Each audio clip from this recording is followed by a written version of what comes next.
Hey, I'm Peter Bukowski, host of the Locked On Today podcast. Trying to stay on top of every big story in sports is a full-time job. I know, because it is my full-time job, but it's not yours. That's why we have a network of local experts ready to give you the inside scoop on everything you truly need to know in the sports world, and we do it every day to make sure you're always caught up on the latest and greatest in sports. Listen to the Locked On Today podcast every day on the Odyssey app or wherever you get podcasts.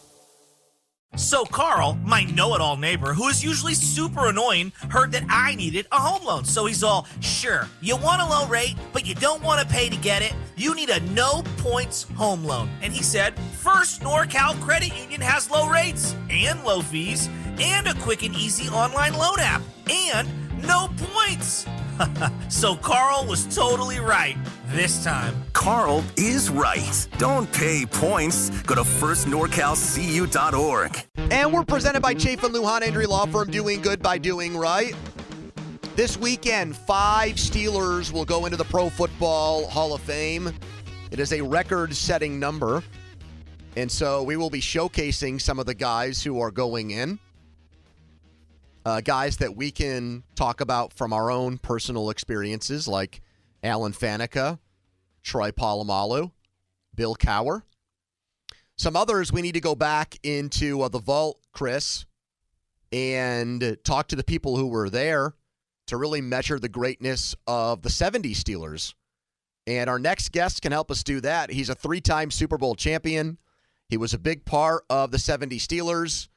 People might also know him from his college coaching days at Washington Jefferson and Robert Morris. John Banaszak is back with us on 93.7 The Fan. Hi, John. How are you? Hi, fellas. I'm doing great. This is an opportunity that I certainly will enjoy. Donnie Shell, for people like Chris and I and Craig, who are a little too young to remember watching him play, tell us what he was like, John. What makes him a Hall of Famer, in your opinion? Well, his nickname was Torpedo.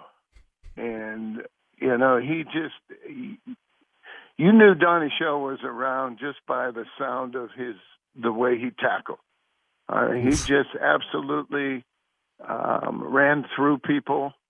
It was amazing to play with him because you knew that he was going to be there to make a bone-crushing tackle in very desperate times. And it was just so much fun playing with him. I have so much respect for him as not only a player but a person. I play in his golf tournament down South Carolina every year, and it's just an awful lot of fun. He's a great guy, great family man, great Christian, and a great football player, and deserving of being in the Hall of Fame. John, one of the things I think is most interesting, just because, again, I didn't get to watch him growing up, but it's strange. It's just unusual in this day and age in the NFL. There's free agency. Guys are expected to make a contribution right away. And I understand that it was different in the 70s. A guy who ends up in the Hall of Fame despite only starting 3 games in his first 3 seasons combined, you just show that to me now, and that's pretty hard to fathom, honestly, that his career could sort of bloom in his mid to late 20s and then into his 30s. Well, you got to understand that, that rookie, he was part of that 1974 draft. Yes, he was. Even though he wasn't drafted, he was a free agent out of that draft. And they were, very established in their starting units and offense, defensively. And you made a name for yourself on special teams. And Donnie Shell, his first 3 years, was one of the greatest special teams player of all time. Wow. And that's not difficult for me to say because, I come in the next year and make the team the same way he did, but not to the level of playing special teams as he did. I mean, he was phenomenal. He really was. I mean, if there was an open field tackle to be made to save a touchdown, you could bet that Donnie Shell was there to make that tackle. John Banaszak. That's just the kind of player he is. Yeah, John Banaszak with us, played on those Super 70s teams. Donnie Shell, finally long overdue, will go into the Hall of Fame this weekend. Is there a safety today or in the last few years, John, who reminds you of Donnie Shell? Wow, that's a good question. I don't follow the NFL as much as I should to be able to to give you a real good answer on that. He's got to be in one of the top hard-hitting, strong safeties that really has ever played the game. Was he a headhunter, John? Was he somebody that was looking to lay you out? Was he that type of guy, or was he just a tough tackler? Yeah, that's just he was not. I don't think he ever had a cheap shot in his entire career. But he would lay you out if you opened up your body to him. He hit Earl Campbell. It's just the most powerful hit I ever had. I was maybe 20 feet away from him when Earl Campbell spun out of a tackle and exposed his rib cage. And Donnie Shell put his helmet, his face mask right into his ribs. And you could hear the air come out of Earl Campbell's lungs. Wow. As he lay there, and we thought he was dead. And then afterwards, Donnie Shell found out that, that he broke one of Earl Campbell's ribs. And Donnie said, "You mean one? I thought I hit him hard enough to break them all." Wow. That is some kind of story right there, John. Earl Campbell was a tough customer. Holy crap. Earl Campbell was a very tough customer. Man. I don't think anybody – I'll guarantee you if you put Earl Campbell on the line, he would remember that hit. Holy crap. And he was not shy about delivering them, so you needed some fortitude to go in like that. Yeah. John, what's it mean? No question. Well, I was going to ask you, what's it mean to you to see Donnie just get in after all? As Andrew said, long overdue, a guy that we've heard about for years and years. What does it just mean to you to see him finally get that Hall call? Well, as a former teammate and a personal friend of his, it means an awful lot for me to be able to recognize him as a Hall of Fame teammate. Mm-hmm. And that brings the number to 10. And there should be one more in there that is completely overlooked. And who's that, John? Hopefully someday we can have the same conversation about L.C. Greenwood. Yeah. Mm-hmm. L.C. Greenwood is a tremendous football. L.C. Greenwood, yeah. And I'm very, very glad Donnie got in.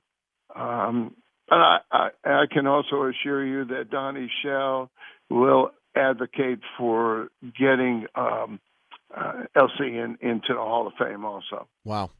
John Banaszak's our guest here on 93.7 The Fan, three-time Super Bowl champion. Donnie Shell played from 74 to 87. And even though he's listed as a strong safety, John, he had a bunch of interceptions. So you talk about the hard hitter. I'm trying to think, like, when you were in that defense, how would Noah use him? Would he have him sneak up to the line of scrimmage like we watched Troy Polamalu do for all those years? Would he play deep safety like a center fielder, like he was Willie Mays a lot? I mean, give us a little X's and O's on the way that he got utilized by the Steelers coaches in his heyday.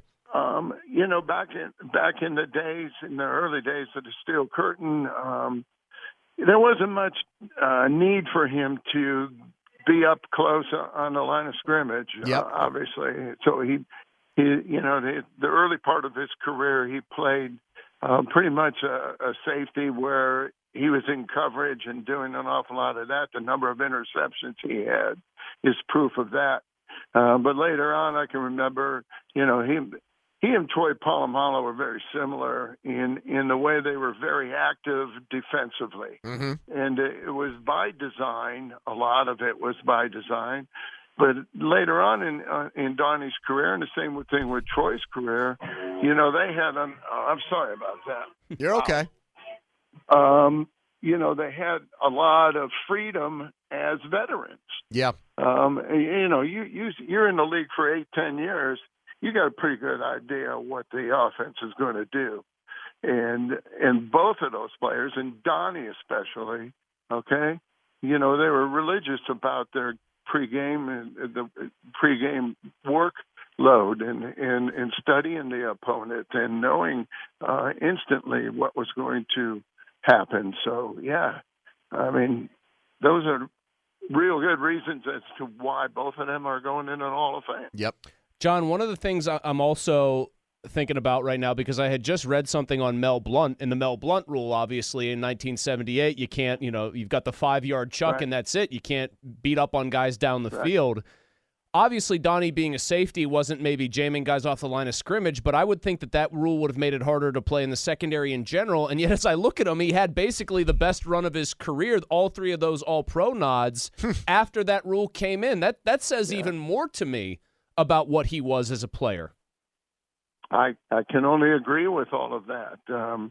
We had to make some adjustments. Obviously, Mel had to make the biggest adjustment. Yep.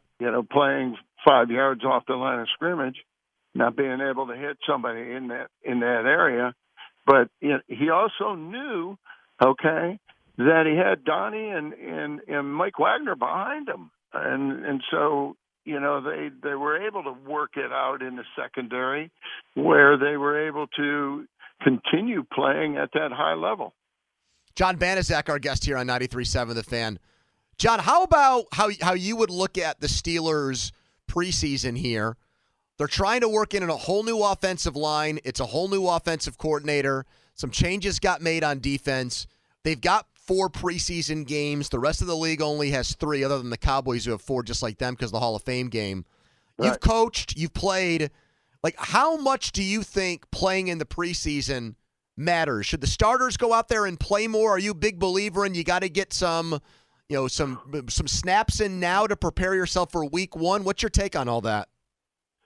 Well, my take on it is that they better get that offensive line on the field in all 4 of their games to be able to get consistent in knowing where they're going to be, what to expect from each other. And really, it is a total coaching responsibility to get those guys enough time to be able to work together. Offensive line is very, very difficult. You have so many different calls and things that you have to identify immediately as you get to the line of scrimmage, and then that could change. During the cadence of the quarterback.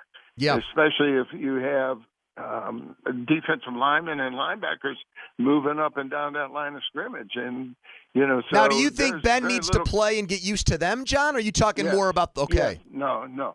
I think that whole offense has to play more. There's no doubt in my mind. And in the years, in the last few years, those guys played very little in the preseason games.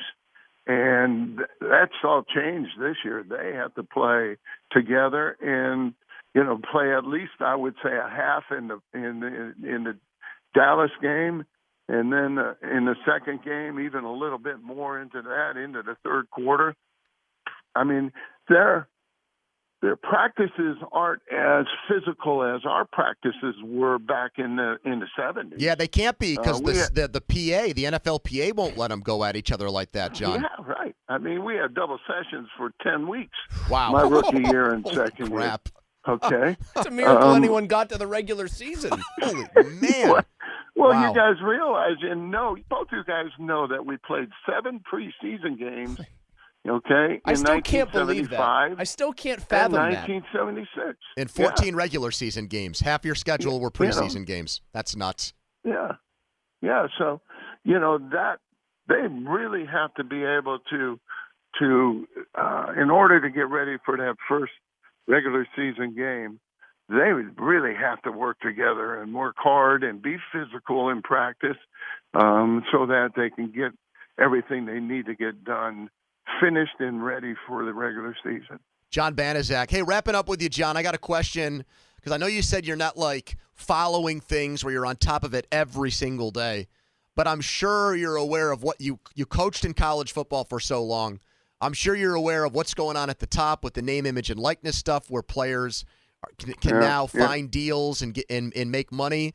As someone that was so intimately involved in college football for so long, where do you come down on that development? Wow. It's pretty hard for me to wrap my arms around. you got kids transferring all over the country. Yep. And now you have, this stuff going on. I'm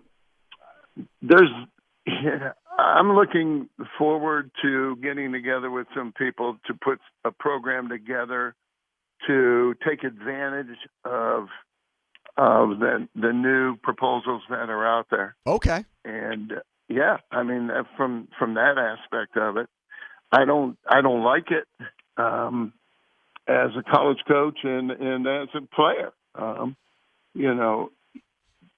Everybody thinks they don't get anything out of play. They get an education out of it. They get a free education out of it. Mm-hmm. And I don't necessarily agree that has to be changed. So, but somebody's going to take advantage of it. I mean,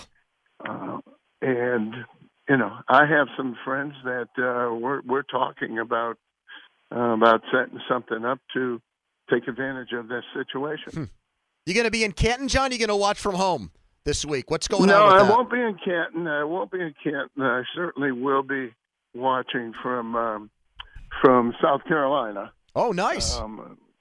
Going down a little vacation with a couple friends. And you going to get some golfing down there, John, or what? You going to play a little bit?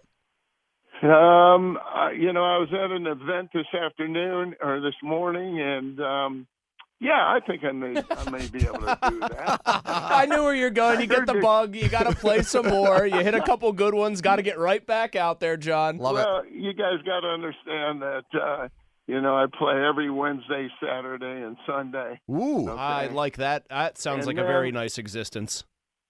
Yeah, and then if I get an emergency call, I got to go out. So I get it.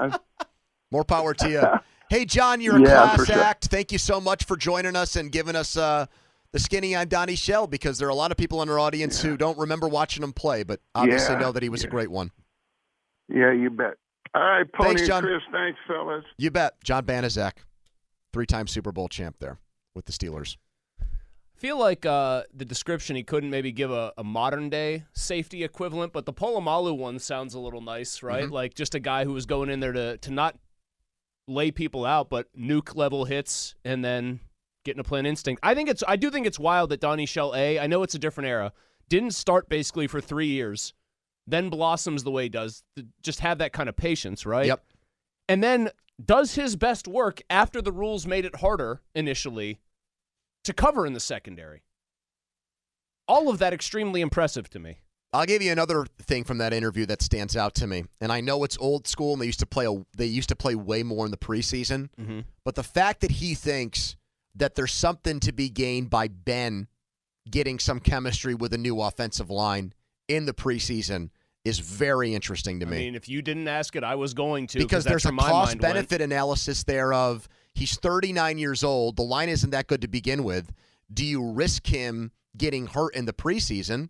But John thinks is important because maybe if he doesn't get on the same page, he opens himself up to injury. Exactly. I think at this point, understanding that there is a cost-benefit analysis, there's a risk evaluation there. I think you've got to, if this is his last season too, for real, you got to take that risk, man. You have to. Hey, we're the hosts of Pod Save America. Every week we break down the political news that makes us laugh, cry, and scream into the void with a conversation that's entertaining, informative, and hopefully useful. We try to be serious without taking ourselves too seriously because we all have to stay in the fight. Democracy is under attack, and there's a whole right-wing machine that's counting on the rest of us to give up and check out, and we can't let them win. So join us. New episodes of Pod Save America drop Mondays and Thursdays. Listen for free on Apple Podcasts, Spotify, Odyssey, or wherever you get your podcasts. What's up, everyone? I'm Carmelo Anthony. And while you may know me as a basketball player, there's a whole lot more I'm ready to talk about. That's why I started What's in Your Glass, a show where we'll sit down for a glass of wine and a conversation with the biggest names in sports, music, media, and entertainment. Listen and follow What's in Your Glass, a presentation of Cadence 13 and Creative 7 with me, Carmelo Anthony, now for free on Apple Podcasts, Spotify, Odyssey, or wherever you get your podcasts. I'm Tracy Clayton. And I'm Josh Gwynn, and we're the hosts of Back Issue. We're back with Season 2. You can remember the name of our show, Back Issue, because we're back for Season 2. And we have issues? Not wrong. We're going to revisit moments in pop culture we all think we remember and learn what they can teach us about where we are now. We're going to talk about Whitney Houston, food you used to love, your favorite and forgotten singers of the 90s and the 2000s, and more. So join Tracy and I with Back Issue Season 2. Listen on Odyssey, Apple Podcasts, and anywhere else you get your podcasts.